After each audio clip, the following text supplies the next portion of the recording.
So now let us look at the calcium channel blockers, the mode of action, the side effects, the examples of calcium channel blockers, and also we are going to look at the vasodilators and the centrally acting medications. For the calcium channel blockers, we have basically two types. We have the dihydropyridine calcium channel blockers. We are going to abbreviate that as DHP, dihydropyridine, and then the non-dihydropyridine calcium channel blockers. Yes, here the example, we have verapamil and daltiazine. You get. Then for the dihydropyridine calcium channel blockers, they basically have a suffix pine, where we have nifedipine, we have amlodipine, we have a suffix pine. We have nifedipine, we have amlodipine, then we have felodipine, nicardipine. You get nicardipine, felodipine, nimodipine, very many, as long as we have a suffix pine. So those are the dihydropyridine calcium channel blockers. What is the difference between these two? Basically, in their chemical structure, these ones are dihydropyridine, the other ones are non-dihydropyridine. And another thing, for the non-dihydropyridine calcium channel blockers, they have a high affinity for the heart, for the cardiac myocytes, and also the conducting system. So for them, they act more as negative inotropic agents. They slow down the heart rate and also the contractility. But for the dihydropyridine calcium channel blockers, for them, their mode of action is mainly centrally, and they are mainly focused on the arteries, but less on the heart. So they are involved in causing relaxation of the blood vessels more than leading to a reduction in the heart rate and contractility. So we usually have a lot of calcium ions in the extracellular fluid, but with less inside the cytosol, and also inside the cell, or what we call the smooth muscle of the blood vessel, we have a sarcoplasmic reticulum. So usually there are a lot of calcium ions in the extracellular fluid, you get. So this is a smooth muscle cell. Remember, in the blood vessels, and here we are basically looking at the arteries, because it's where the dihydropyridine calcium channel blockers basically work. This artery have three layers: the tunica intima, the media, and the externa. In the media is where we have the smooth muscles, the one that bring about contraction and relaxation of these blood vessels. So these smooth muscles are made up of smooth muscle cells, and these smooth muscle cells basically have all components of the cell, and we have the cell membrane, but inside they have a specialized form of sarcoplasmic reticulum called the sarcoplasm. And this sarcoplasm, its main role is to store calcium ions. So the calcium is not freely available in the cytosol, it's either out or inside the sarcoplasm, and whenever we need it for contraction, it's either under the influence of a certain neurotransmitter, let's say adrenaline, or under a certain voltage, you get. So we have various channels that play a part in the contraction of these smooth muscles. So basically we have very many calcium ion channels. We have the L type, we have the N type, and others, but the calcium channel blockers are mainly interested in the L type calcium ion channels, and these calcium ion channels are voltage gated. What does it mean? Voltage gated means they only open under a certain voltage, and it is usually negative 40 millivolts. Whenever it reaches that voltage, they open up, and then the calcium ions will influx into the cytosol of the smooth muscle of the artery, you get. So whenever it's about negative 40 millivolts, since they are voltage gated, whenever it reaches this voltage, they open up, calcium influxes into the cytosol of the smooth muscle of the blood vessel. Then when this calcium influxes, it binds onto a certain receptor on the sarcoplasm, or the smooth end of plasmic reticulum of the smooth muscle. This is called the ryanodine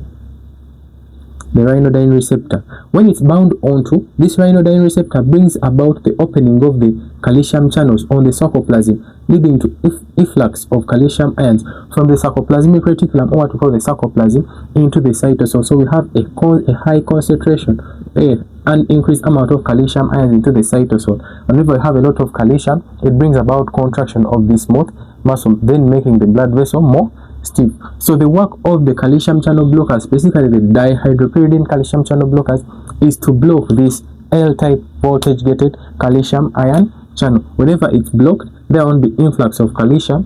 When you don't have influx of calcium, there won't be more efflux of calcium from the sarcoplasm, you get. Therefore, we will not have contraction of the blood vessels. In other words, if you don't have contraction, it just relaxes. When it relaxes, we drop the total peripheral vascular resistance. When we drop the total peripheral vascular resistance, we reduce the blood pressure. So looking at this mode of action, you look at that it is only affecting the blood vessel. It is only and only affecting the total peripheral vascular resistance. And the old people, the ones with hypertension, remember I say hypertension, the old ages are risk factor for hypertension. Majority of them are having stiff blood vessels. So calcium channel blockers are very good for the old people because they bring about increase in the compliance of the blood vessels. So they are very good for the old people. You get the ones with a high systolic blood pressure. Why are they also very good? They do not involve the central nervous system, so they don't cause any CNS effects like sedation or drowsiness or anything. They do not have any effects on the hemodynamics. That is, there is no decrease in the blood volume or decrease in plasma, nothing. They just bring about relaxation of the blood vessels. They do not have any effect on the kidney. There is no renal impairment. They don't have any renal toxicity or anything. So also here, no renal impairment. They do not bring any effects on the sexual performance of the person. They do not bring about increased clearance of testosterone or maybe increase in estradiol or estrogens. So they do not have any effect on the sexual performance of someone. They do not influence any electrolyte imbalances. They do not bring about hypokalemia or hyperkalemia because there is no involvement of excretion, you get, or reabsorption of any electrolytes. They do not have any effects on uric acid because they do not in fact work in the kidneys. So no effect on uric acid levels, no effect on the lipid profile, and also they are very good in pregnancy. They do not have any phytoteratogenicity. You get, so they are very good. In fact, they are one of the first line medications in controlling hypertension. Though they are very good, they also have some side effects because of the total vesicular resistance, which is reduced. They tend to cause hypotension. Yes, they can bring about hypotension. They can bring about headache. They can bring about edema. And this edema is basically due because they bring about dilatation of the precapillary blood vessels and arterioles, but without dilation of the venules or the postcapillary blood vessels. So we have an imbalance, you get. So we have a dilation at the precapillary and the arteries, but the drainage is not worked upon. So we have less drainage, but we have congestion. And also the calcium ions are also required in the contraction of the lymphatic vessels. So if the calcium channels are blocked, the lymphatic vessels, they only depend on contraction, so they won't be able to pull fluid from the interstitium. So we have congestion and it will give us edema, you get. So that is also a side effect. We can hypotension, headache, edema. We can have flushing.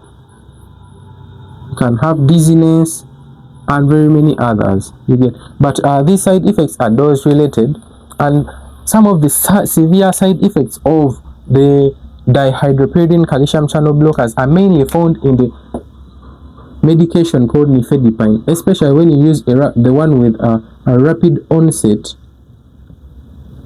The one with a rapid onset of action, but a short duration with a short duration. What does it mean? It brings the blood pressure down very fast, which means someone will have signs and symptoms of hypotension, but it also works for a very short period of time. So when it has brought the blood pressure down very fast, and then it has worked for a very short period of time, it will cause what we call reflex sympathetic stimulation. You get. So the blood pressure was originally high, but then you give someone nifedipine, which was of rapid onset and a short duration. The blood pressure went down. Probably it could cause even angina. It will cause cerebral infarction, MIs, and it can also bring about sudden cardiac death. In fact, some reports show that giving someone sublingual nifedipine in hypertensive urgencies and emergencies, it is no longer allowed because it was associated with an increased rate of mortalities and morbidities due to MIs, cerebral infarctions, strokes, and other things, you get.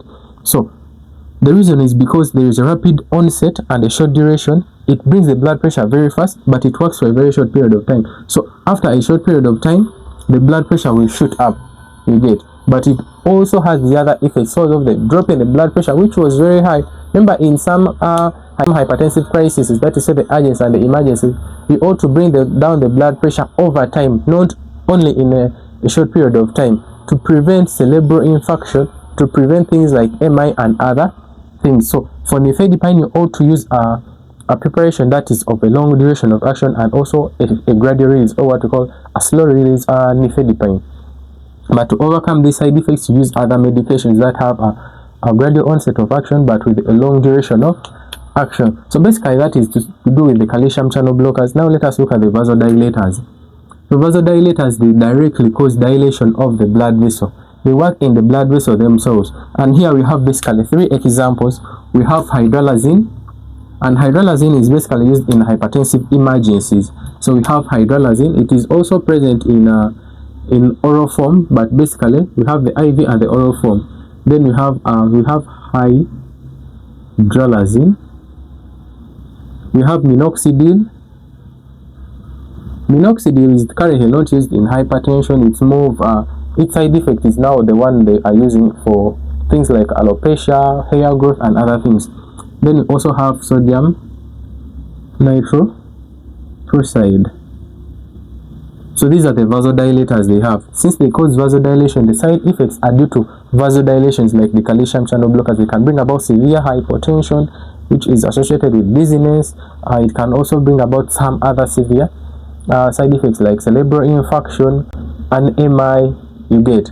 So hydralazine, minoxidil, and nitroprusside, how do they bring down the blood pressure? When you look at still our smooth muscle cell of the blood vessel, we have what we call the alpha-1 receptors, you get. So here we have the voltage gated, but we also have channels that are receptor mediated, whereby they are bound onto by a ligand, and then they cause these receptors to react in a certain way. So whenever adrenaline or any adrenergic agonist bind onto the alpha-1 receptors on the blood vessels, this is a G protein coupled transporter or receptor, whereby it works by a second messenger, you get. So whenever it's bound onto by adrenaline or any adrenergic agonist, it brings about phosphorylation of inositol biphosphate, you get. Inositol biphosphate, let me put this as 2. Inositol biphosphate, it is phosphorylated by phospholipase C into inositol triphosphate. Then on the sarcoplasm, inside the smooth muscle cell of the blood vessel, we have the inositol triphosphate receptors, this one here. Let us call it IP3 receptor. When it's bound onto by this IP3, this is now the secondary messenger. When it binds onto, it brings about the efflux of calcium ions. When the calcium ions are released, they bring about contraction. So hydralazine, minoxidil, and sodium nitroprusside, the mode of action that is suggested is that it inhibits the inositol triphosphate induced release of calcium ions from the sarcoplasmic reticulum, or what we call the sarcoplasm. Therefore, we won't have calcium ions in the cytosol. We won't have contraction of the smooth muscle that brings about vasodilation. When we bring about vasodilation, we will have a reduction in the total peripheral vascular resistance, bring about a reduction in the blood pressure. So basically that's how the vasodilators work. But the big ones we use is hydralazine and sodium nitroprusside. Minoxidil is not mainly used.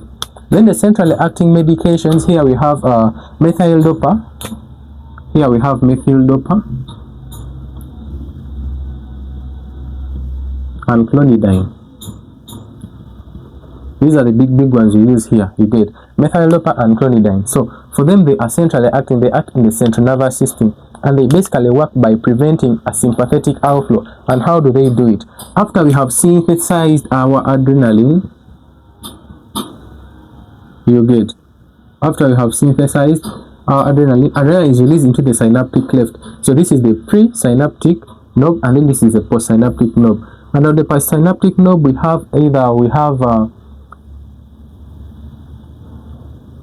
alpha receptor, the adrenergic receptor. Remember, we have adrenergic receptors, you have the alpha and then the beta, you get. And in the alpha receptors, you have alpha 2 and alpha 1 receptors. So on the post, we have alpha 1, they are activated by the adrenaline, bring about a sympathetic outflow, you get. But whenever adrenaline is released in the synaptic cleft, yes, it binds onto the alpha 1 receptors, but also on the presynaptic knob, we have the alpha 2 receptor, and this is kind of regulatory. When adrenaline binds onto the alpha 1 or the alpha 2 receptor, it inhibits further release of adrenaline, thereby inhibiting sympathetic outflow. So when we get a drug that is an agonist to adrenaline and it is like binds onto the alpha 2 receptor specifically, it will prevent further release of adrenaline. You get it? So this is where the methyl dopa and clonidine come in. They are alpha 2 adrenergic agonists. They bind onto the alpha 2 receptors, preventing release of adrenaline, thereby decreasing the sympathetic outflow. And here the effects are general. They affect the cardiac output, they affect the contractility, they affect the total peripheral vascular resistance. Because if we are not pumping out epinephrine won't bind onto its beta 1 receptors in the heart. It will not increase the heart rate. There won't be an increase in the contractility. There won't be an contraction of the blood vessels. Thereby we'll have relaxation of blood vessels, decreasing the cardiac output, thereby bringing the blood pressure down. But since they are centrally acting, they also have central nervous effects, side effects like sedation.